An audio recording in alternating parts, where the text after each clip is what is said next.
As soon as I arrived at my workplace, I made my first stop at the factory, my usual routine when the day kicks off.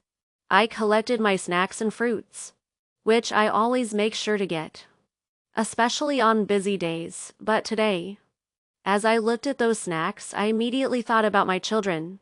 A small but meaningful act followed. I carefully packed up the snacks and set them aside for my kids. It may seem ordinary to others, but for me, it was my way of staying connected to home. Even while away, the joy in knowing they'll find a little treat from me later kept me emotionally balanced. The fruits, however, I decided to keep for myself, not because I wanted to indulge, but because I knew I would need something refreshing later in the day, a small moment to pause and breathe amidst the busy work routine. It wasn't just fruit, it was my self-care in a disposable container. Once I was done with my morning factory routine, I quietly made my way into the washroom. It was time to roll up my sleeves and face the day properly. I began packing the towels, each one arranged with care, folded and stacked the right way, just as it should be. Some may not understand, but there's a small kind of pride in doing things correctly, even when your heart isn't entirely in it. Even though I didn't feel the Sunday joy, I poured effort into ensuring my workspace reflected diligence and order.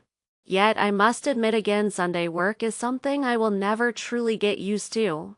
While I perform my duties, a part of me keeps reflecting about life, balance, the essence of time, and how every moment we spend away from family should somehow carry a purpose.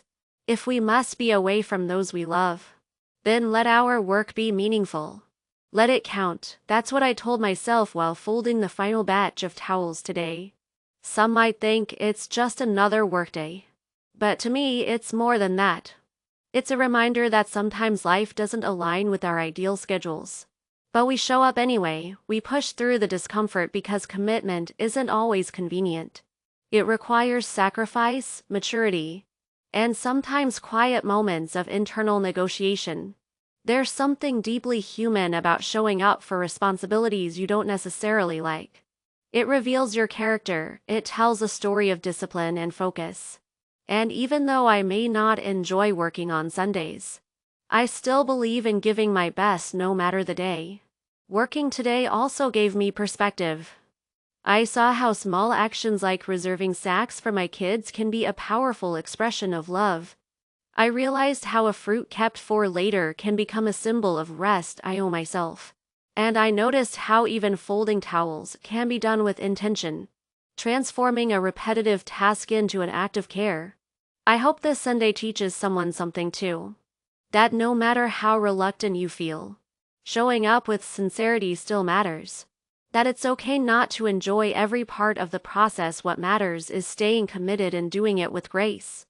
And most importantly, that even in moments of discomfort, we can still find slivers of meaning that make it all worthwhile.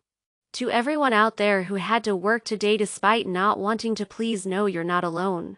I see you, I feel you, and I applaud your dedication.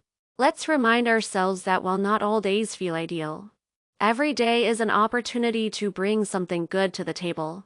So here I am, reflecting with gratitude and honesty. Today might not be my favorite kind of Sunday, but I showed up, I worked, I gave it my best.